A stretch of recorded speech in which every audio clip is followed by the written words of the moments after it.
Diabetes, উচ্চ রক্তচাপ, কোষ্ঠকাঠিন্য, বাত ব্যথা, কিডনি সমস্যা বর্তমান সময়ে ঘরে ঘরে কমন সমস্যা। যদি কোনো মেডিসিন সাইড এফেক্ট ছাড়াই মাত্র একটি গাছের পাতা নিয়মিত সেবনের মাধ্যমে আপনি আপনার এই জটিল কঠিন সমস্যাগুলো নিয়ন্ত্রণে রাখতে পারতেন, তাহলে কেমন হতো? আজকে আপনাদের সাথে আমি এমনই একটি বনজ ঔষধি গাছের পরিচয় করিয়ে দেব।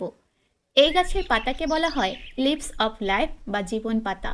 ধারণা করা হয় এই গাছের পাতা নিয়মিত সেবনের মাধ্যমে আপনি সুস্থ এবং দীর্ঘজীবন লাভ করতে পারেন।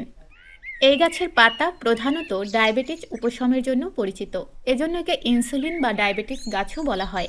এছাড়াও এই গাছের পাতার মধ্যেই রয়েছে উচ্চ রক্তচাপ, কিডনি সমস্যা, কোষ্ঠকাঠিন্য, বাত ব্যথা, এমনকি ক্যান্সার উপশম করার মতো শক্তি।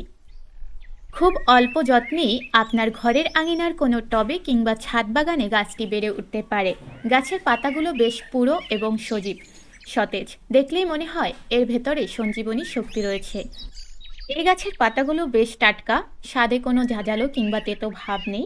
পাতার স্মেলটাও বেশ মিষ্টি মৃদু মনে হয়। সেবনে কোনো ভোগান্তি পোহাতে হয় না।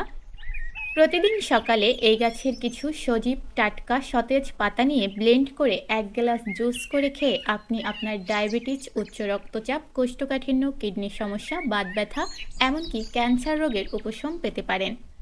ব্লেন্ড করার ঝামেলা পোহাতে না চাইলে আপনি সরাসরি এই পাতাগুলো চিবিয়েও খেতে পারেন, এবং চিবিয়ে খাওয়াও খুব বিশ্বাসযুক্ত নয়। পাতাগুলো কিছুটা আমড়া পাতার মতো কচকচে।